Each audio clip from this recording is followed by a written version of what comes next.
പണി കഴിഞ്ഞൊരു മാസത്തിനുള്ളിൽ വീണ്ടും കുത്തിപ്പൊളിച്ച് തലസ്ഥാനത്തെ റോഡുകൾ. വഴുതക്കാട് പോലീസ് ഹെഡ്ക്വാർട്ടേഴ്സിനും ശ്രീമൂലം ക്ലബിനും ഇടയിലുള്ള സ്മാർട്ട് റോഡാണ് ഇലക്ട്രിസിറ്റി ലൈൻ ഇടാനും വാട്ടർ അതോറിറ്റിക്കും വേണ്ടി പൊളിച്ചത്.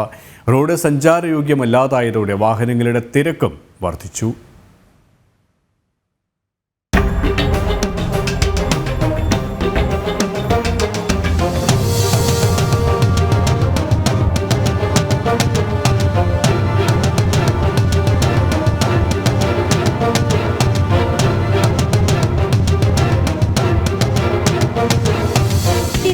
നഗരത്തിലെ റോഡുകളുടെ ശോചനീയാവസ്ഥയും അതോടൊപ്പം തന്നെ സ്മാർട്ട് റോഡ് നിർമ്മാണവുമായി ബന്ധപ്പെട്ട അനിശ്ചിതാവസ്ഥയും ഒക്കെ പലതവണ മാധ്യമങ്ങൾ ചർച്ച ചെയ്തിട്ടുള്ളതാണ്. ഈ ജൂൺ 1-ാം തീയതി സ്കൂൾ തുറക്കുന്നതിന് മുന്നോടിയായിട്ട് തന്നെ നഗരത്തിലെ പ്രധാന റോഡുകളെല്ലാം തിരക്കിട്ട് ടാറിട്ട് പൂർത്തിയാക്കി സ്മാർട്ട് റോഡിന്റെ നിർമ്മാണ പ്രവർത്തനങ്ങളെല്ലാം പൂർത്തിയാക്കിയെന്ന് മന്ത്രി തന്നെ, പൊതുമരാമത്ത് വകുപ്പ് മന്ത്രി തന്നെ ഉറപ്പ് നൽകിയതാണ്. അല്ലെങ്കിൽ അത് മാധ്യമങ്ങൾ പ്രതികരിച്ചതുമാണ്. ഞാനിപ്പോൾ പരിചയപ്പെടുത്താൻ പോകുന്ന റോഡ് എന്ന് പറയുന്നത് വഴുതക്കാടുള്ള കോട്ടൺ ഹിൽ സ്കൂളിലേക്കും അതോടൊപ്പം തന്നെ ഈ വഴുതക്കാട് പോലീസ് ഹെഡ്ക്വാർട്ടേഴ്സിലൊക്കെ പോകുന്ന സ്ഥലത്തേക്കുള്ള ശ്രീമൂലം ക്ലബ്ബുമായി ചേർന്ന് വരുന്ന ഒരു റോഡാണ്.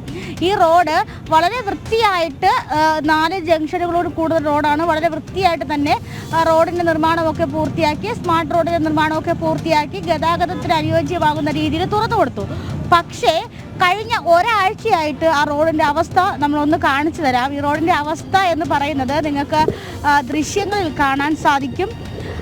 ഒരാഴ്ച മുമ്പാണ് ഈ റോഡ് വാട്ടർ അതോറിറ്റിക്കാർ വന്ന് കുത്തിപ്പൊളിച്ചത്. കാരണം നഗരത്തിലെ ഡ്രൈനേജ് സംവിധാനങ്ങൾ, അതോടൊപ്പം തന്നെ നഗരത്തിലെ മാലിന്യ സംസ്കരണം, ഡ്രൈനേജ് സംവിധാനങ്ങൾ തുടങ്ങിയ കാര്യങ്ങളൊക്കെ ഈ റോഡിനടിയിൽ കൂടിയാണ് പോകുന്നത് എന്നാണ് നഗരസഭ വാദിക്കുന്നത്. അതുകൊണ്ട് തന്നെ സ്മാർട്ട് റോഡ് നിർമ്മാണവുമായി ബന്ധപ്പെട്ട് ഏറ്റവും കൂടുതൽ വികസന പ്രവർത്തനങ്ങൾ വന്നിട്ടുള്ളത് ഈ മേഖലയിലുമാണ്. അപ്പോൾ ലക്ഷങ്ങൾ അല്ലെങ്കിൽ കോടിക്കണക്കിന് രൂപ മുതൽ മുടക്കിക്കൊണ്ട് പൂർത്തിയാക്കിയ റോഡിൻ്റെ അവസ്ഥയാണ്. ഇതിനടിയിൽ ഡ്രെയിനേജ് സിസ്റ്റം എല്ലാം വളരെ വൃത്തിയാക്കിയിട്ട് തന്നെ ചെയ്തിരുന്നു. അതിനുശേഷം ഇതിൻ്റെ പുറത്ത് ടാറിങ് വന്നതിന് ശേഷം റോഡ് സഞ്ചാരയോഗ്യമാക്കിയിട്ട് പൊതുജനങ്ങൾക്ക് തുറന്നു കൊടുത്തു. പക്ഷേ അതിനുശേഷം ഒരാഴ്ച മുമ്പാണ് ഈ റോഡ് വാട്ടർ അതോറിറ്റി വന്ന് വീണ്ടും കുത്തിപ്പൊളിച്ചതിന് ശേഷം നടക്കുന്ന പ്രവർത്തനങ്ങൾ ഇതൊക്കെയാണ്. ഇനി ഇതിനടിയിൽ എന്താണ് പ്രവർത്തനങ്ങളെന്ന് ഇതുവരെ സ്മാർട്ട് റോഡോ അല്ലെങ്കിൽ പൊതുമരാമത്ത് വകുപ്പോ അല്ലെങ്കിൽ നഗരസഭയോ അതോടൊപ്പം തന്നെ ഇതുമായി ബന്ധപ്പെട്ട് യാതൊരു തരത്തിലുള്ള വിവരങ്ങളും പുറത്തുവിടുന്നില്ല.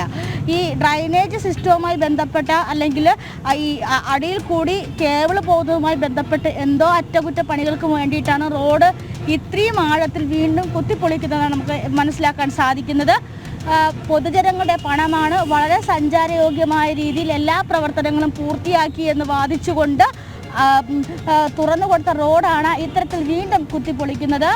ഇത് വാട്ടർ അതോറിറ്റിയും അതോടൊപ്പം തന്നെ പൊതുമരാമത്ത് വകുപ്പുമായിട്ട് കഴിഞ്ഞ ദിവസങ്ങളിൽ ഇതുമായി ബന്ധപ്പെട്ട് ഇവിടെ തർക്കങ്ങൾ നടന്നിരുന്നു. അപ്പോൾ ഈ റോഡ് ഇനി എന്ന് തുറക്കുമെന്ന് ഒരു നിശ്ചയവുമില്ല, അല്ലെങ്കിൽ എന്ന് ഇത്തരത്തിലുള്ള പ്രവർത്തനങ്ങൾ പൂർത്തിയാക്കുമെന്ന് നിശ്ചയം. ഏറ്റവും പ്രധാനപ്പെട്ട കാര്യമെന്ന് പറയുന്നത് ഈ റോഡ് പൂർത്തിയാക്കിയതിനു ശേഷമാണ് ഇത്തരത്തിൽ കുത്തിപ്പൊളിക്കുന്നത്. വാട്ടർ അതോറിറ്റി അല്ലെങ്കിൽ പൊതുമരാമത്ത് വകുപ്പ് റോഡുകളുടെ പണി പൂർത്തിയാക്കും, വാട്ടർ അതോറിറ്റി വന്ന് കുത്തിപ്പൊളിക്കും. അല്ലെങ്കിൽ ആ പണി റോഡിനടിയിൽ ചെയ്യേണ്ട പണികളൊന്നും പൂർത്തിയാക്കാതെ ഇത് വീണ്ടും ഇങ്ങനെ തന്നെ തുടർന്നുകൊണ്ടിരിക്കും. നഗരത്തിലെ പ്രധാനപ്പെട്ട റോഡുകളുടെ എല്ലാ അവസ്ഥയും തന്നെയാണ്. പൂർത്തിയാക്കി എന്ന് വാദിച്ചുകൊണ്ട് തുറന്നു കൊടുക്കുന്ന റോഡുകളെല്ലാം പിന്നീട് വന്ന് കുത്തിപ്പൊളിക്കുന്നു. ഊരാളുങ്കൽ ലേബർ സൊസൈറ്റിയാണ് ഈ റോഡിൻ്റെ കരാർ ഏറ്റെടുത്തിട്ടുള്ളത്. അപ്പോൾ അവരാണ് ഈ പ്രവർത്തനങ്ങൾ നടത്തുന്നത് എന്ന് വേണം നമുക്ക് ഇവിടെ നിന്നും മനസ്സിലാക്കാൻ സാധിക്കും. എന്തായാലും പൂർണ്ണമായിട്ടും തുറന്നു കൊടുത്ത റോഡ് ഇപ്പോൾ വീണ്ടും കുത്തിപ്പൊളിച്ചിരിക്കുകയാണ്. കോടിക്കണക്കിന് രൂപയാണ് സ്മാർട്ട് സിറ്റിക്ക് വേണ്ടിയിട്ടൊക്കെ ഇങ്ങനെ ചെലവഴിക്കുന്നത്. അപ്പോൾ പൊതുജനത്തിൻ്റെ പണം ഒരു കണക്കില്ലാതെ ചെലവഴിച്ച് അല്ലെങ്കിൽ അനാവശ്യമായിട്ട് ചെലവഴിച്ച് കളയുന്ന കാഴ്ചയാണ് ഇവിടെ കാണാൻ സാധിക്കുന്നത്. ഒരു പക്ഷേ ഈ റോഡിൻ്റെ നിർമ്മാണം ഇങ്ങനെയൊന്നും വാർത്തയാകില്ല. പക്ഷേ വാർത്തയാക്കേണ്ടി വന്നത് എന്ന് പറയുന്നത് ഇത് പൂർണ്ണമായിട്ടും തുറന്നു കൊടുത്തിട്ട് ഒരു മാസം പോലും ആകുന്നില്ല.